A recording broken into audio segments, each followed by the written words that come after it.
নমস্কার, আমি অ্যাস্ট্রোলজার বৈশালী সরকার। আজকে একটা খুব ভালো বিষয় নিয়ে আলোচনা করব। একটি রাজযোগ বিষয়, অর্থাৎ আপনারা যখন আমার কাছে আসেন, আপনাদের জন্ম ছকের কিছু প্ল্যানেটারি পজিশন বা কিছু কনজাংশন বা কানেকশন আমাকে বলেন যে এটা থেকে আমরা কি ফল পেতে পারবো। আপনাদের জানার ইচ্ছা থাকে, সেটা আমারও খুব ভালো লাগে এবং সেটারই কিন্তু আমি আজকে বিশ্লেষণ করব। আজকে যে প্ল্যানেটারি পজিশনের বিশ্লেষণ করব সেটা হচ্ছে চন্দ্র আর মঙ্গল, অর্থাৎ এটাকে আমরা লক্ষ্মী যোগ বলে থাকি। লক্ষ্মী যোগ মানেই আপনারা বুঝতে পারছেন ধন সম্পদ, কিন্তু সব ক্ষেত্রেই বা সব মানুষের ক্ষেত্রেই এই চন্দ্র মঙ্গল থাকলে কি প্রচুর অর্থ আসে? আদানি আম্বানি কি হতে পারবেন আপনি? তারই সঠিক বিশ্লেষণ অ্যাস্ট্রোলজি মতে কি পেতে চলেছেন বা কি হতে চলেছে সেইগুলোই কিন্তু আমি আজকে আপনাদের সাথে আলোচনা করব।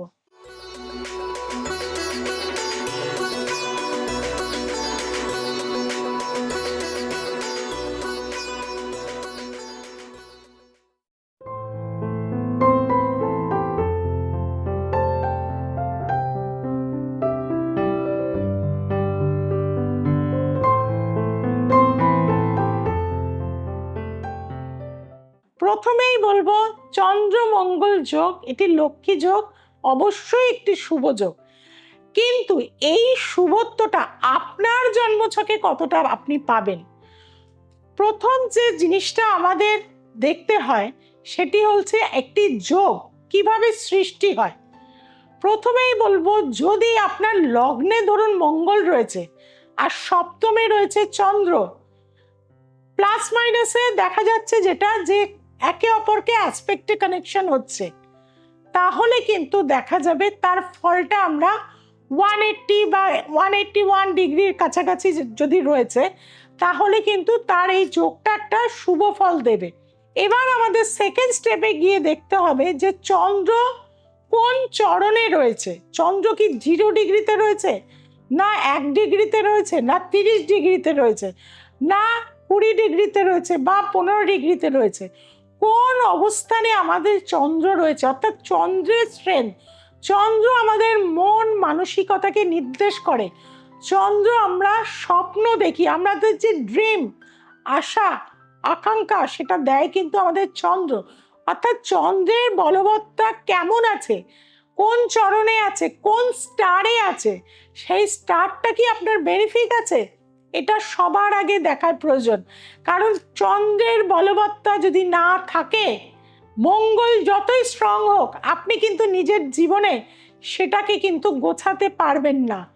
একইভাবে কিন্তু চন্দ্র বলবত্তা রয়েছে, মঙ্গল একদম ডাউন বা উইক, তাহলেও কিন্তু এই যোগ কখনোই জোরালো হবে না। যদি ধরুন চতুর্থে মঙ্গল আর দশমে চন্দ্র, এটাও মানে যে সৃষ্টি হচ্ছে, তাতে কিন্তু আমি বলবো যে ভালো একটা কর্ম, বা আপনি যদি সেলফ প্রফেশনেও যান, এটা চর রাশির সাথে যুক্ত হলে একাধিক ব্যবসা সেই মানুষ করতে পারে, ভীষণ কনফিডেন্স তার মধ্যে থাকে। কিন্তু যদি আমি দেখি যে চন্দ্র মঙ্গল একই ঘরে আছে, আপনার লগ্নে আছে, মঙ্গল হচ্ছে আমার এনার্জি আর চন্দ্র হচ্ছে আমার মেন্টাল স্ট্রেংথ, অর্থাৎ সেই ব্যক্তির মধ্যে যদি দুটো কনজয়েন্ট থাকে, অর্থাৎ 6 ডিগ্রির মধ্যে যদি এরা চন্দ্র বা মঙ্গল থাকে, তার লগ্নের বলবত্তা প্রবল এবং তারা কিন্তু জীবনে যে কোনো কাজ খুব রিস্কপূর্ণ নিতে পারে এবং সেটাকে সাকসেসে পরিণত করে। এবং এটা যদি দেখা যায় যে চর রাশিতে থাকে, এরা একাধিক রকম কাজ কিন্তু করতে পারে, একাধিক বিজনেস করতে পারে, চাকরি করতে তার পাশাপাশি ব্যবসাও করতে পারে। অর্থাৎ এরা ভীষণ লড়াকু হয়ে থাকে, ভীষণভাবে অ্যাক্টিভ হয়ে থাকে, প্রচুর পরিশ্রম করতে পারে, কোনো কাজ শেষ না হওয়া পর্যন্ত এরা কিন্তু ভীষণভাবে লড়াকু হয়। অর্থাৎ চন্দ্রমঙ্গল যদি সেকেন্ড হাউসে বসে, তাহলে কিন্তু আপনি পৈতৃক প্রপার্টি বা পৈতৃক সূত্রে অর্থ লাভ করতে পারেন। যদি এরা কনজয়েন্ট অবস্থায় থাকে, মঙ্গল যেহেতু ল্যাঙ্গুয়েজ একটু খারাপ হয়, এরা খুব স্ট্রেট ফরওয়ার্ড হয়। আমি দেখেছি অর্থ থাকলেও এরা ভীষণ স্ট্রেট কাট কথা বলে, যার ফলে এদের শত্রু কিন্তু ভীষণ বেশি হয়ে যায়। চন্দ্র মঙ্গল যদি তৃতীয় ভাবে থাকে, আপনার যোগাযোগ, কানেকশন খুব উচ্চ মহলে থাকে, বড় বড় ব্যবসায়ীর সাথে থাকে, সেলিব্রিটিদের সাথে থাকে এবং তার পাশাপাশি রাজনীতিবিদের সাথেও কিন্তু থাকে। অর্থাৎ কানেকশন লেভেলটা কিন্তু ভালো হয়। বা ভাইয়ের দ্বারা এরা কিন্তু, ভাইয়ের প্রচুর অর্থ সম্পত্তি থাকার জন্যে আপনাকেও কিন্তু কিছুটা হেল্প এরা করে এবং তার ফলে ভাইয়ের দ্বারা কিন্তু এরা জীবনে উন্নতি করতে পারে। চতুর্থভাবে যদি চন্দ্র মঙ্গল থাকে, খুব ভালো ল্যান্ড, প্রপার্টি, সম্পত্তি, রুচিশীল বাড়ি, সুন্দর বাড়ি, ভূমি, এইগুলো কিন্তু হতে পারে। চন্দ্র এগ্রিকালচার অর্থাৎ ফুল ফলের বাগান, অনেকের দেখবেন শখ থাকে বাগান বাড়ি, অর্থাৎ এইটাও কিন্তু চন্দ্রমঙ্গলের যোগ যদি চতুর্থে থাকে। মঙ্গল হচ্ছে ভূমি সম্পত্তি অর্থাৎ অনেকটা ল্যান্ড প্রপার্টি এবং চন্দ্র হচ্ছে এগ্রিকালচার অর্থাৎ সেই বাগান বাড়িতে আপনি চাষ করবেন, সেটা সবজিও হতে পারে, সেটা ফল হতে পারে, ফলের বাগান থাকতে পারে, ফুলের বাগান থাকতে পারে, এই ধরনের কিন্তু আমরা দেখে থাকি। যদি পঞ্চমে চন্দ্রমঙ্গল থাকে তাহলে কিন্তু তারা খুব অ্যাথলিক হয়। মঙ্গল হচ্ছে এনার্জি, চন্দ্র হচ্ছে মানসিকতা অর্থাৎ ফুটবল প্লেয়ার, লেখনী শক্তি, ভালো স্ক্রিপ্ট রাইটার, এরা কিন্তু চন্দ্রমঙ্গলের কানেকশনে কিন্তু হয়ে থাকে।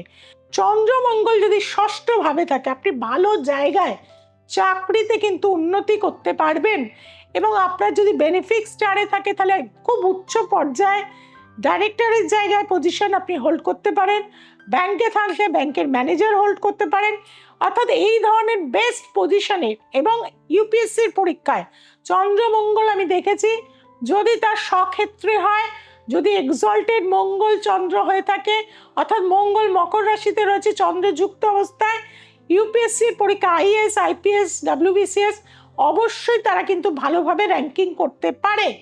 যদি সপ্তমে চন্দ্রমঙ্গল থাকে তাহলে বিয়ের পরে আপনার ভাগ্যোন্নতি, বউসূত্রে লক্ষ্মী লাভ অর্থাৎ বউসূত্রে আপনার প্রপার্টি বলুন, অর্থ বলুন বা তার নামে যদি আপনি কোনো ব্যবসা করেন সেটা আপনার বিশেষভাবে কিন্তু ভালো হয়ে থাকে। অষ্টমে চন্দ্রমঙ্গল কিন্তু আনএক্সপেক্টেড গেইন দেয়, আনএক্সপেক্টেড লাভ জীবনে আসে, কিন্তু চন্দ্রমঙ্গল অষ্টমে খুব যে বেনিফিট দেয় তা কিন্তু নয়। একান্ত যদি বেনিফিট স্টারে বা জুপিটারের অ্যাসপেক্ট না থাকে তাহলে কিন্তু কিছু ঝামেলা, ঝঞ্ঝাট, লিটিগেশন, মায়ের সাথে কিন্তু কিছু প্রবলেম, এটা কিন্তু আমরা দেখে থাকি। ভাগ্যস্থানে অর্থাৎ ভাগ্য হচ্ছে আমাদের নবম ভাব, সেই স্থানে যদি চন্দ্র মঙ্গল কনজাইন্ড অবস্থায় ভালো থাকে তাহলে আপনার পিতার সূত্রে পৈতৃক সম্পত্তি লাভ, জমি জায়গা লাভ, পুকুর লাভ বা আপনার বিষয় সম্পত্তি থেকে প্রচুর অ্যাসেট লাভ কিন্তু আপনার লাইফে হয়।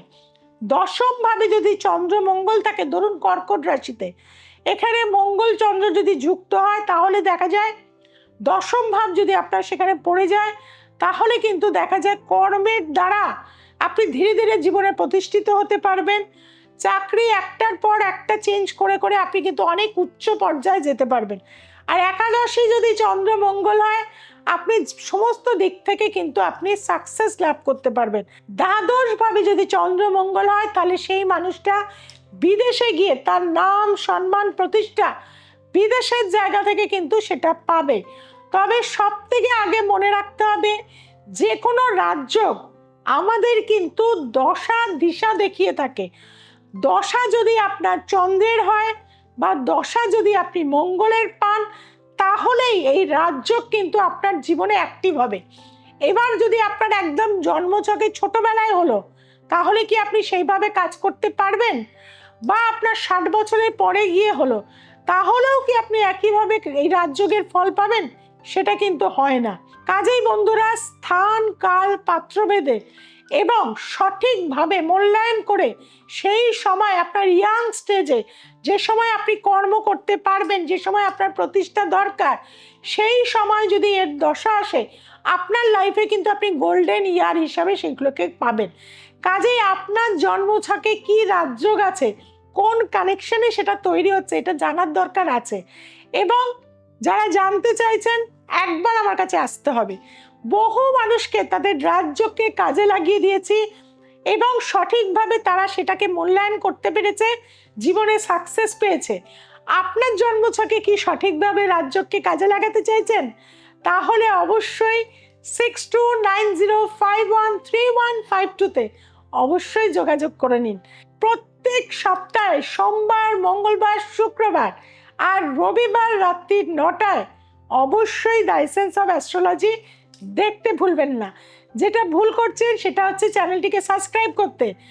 আজকে এখনই কিন্তু চ্যানেলটিকে সাবস্ক্রাইব করতে হবে, যে বেল আইকনটি রয়েছে তাকে প্রেস করে দিন, আপনার বন্ধু বান্ধবের কাছে তা ছড়িয়ে দিন।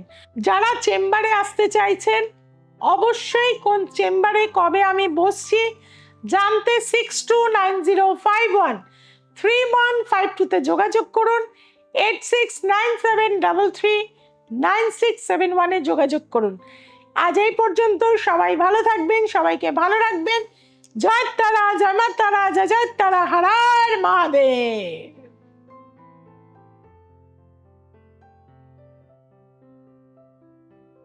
আমার নাম শ্যামশ্রী কর্মকার, আমি দুর্গাপুর থেকে এসেছি।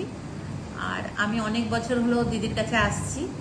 আমার ছোট ছেলের বিদেশে যাওয়ার পড়াশোনা করে চাকরিটা পেয়েও জয়েন করতে পারছিল না, তখন দিদি আমাকে রেমেডি করে দেন, ও ওখানে চাকরিতে জয়েন করতে পারে। আর ছেলে আমার ভালো আছে, এবং সেই দেখে আমি আমার ভাই বোন, আমার যা, আমার সমস্ত আত্মীয়দেরকে আমি এখানে দিদির কাছে পাঠাই। ওরাও সবাই খুব ভালো ফল পেয়েছে। সেই জন্য আমি এখন দিদির কাছে এখনো পর্যন্ত যোগাযোগ রেখেছি, নিয়মিত আসি। আপনারা যারা অনেক জায়গায় গেছেন কিন্তু ফল পাননি, হ্যাঁ, আপনারা আশাহত হয়েছেন, একবার দিদির কাছে আসুন। আমি গ্যারেন্টি দিয়ে বলতে পারি যে দিদির কাছে আপনি কিন্তু ফল পাবেনই।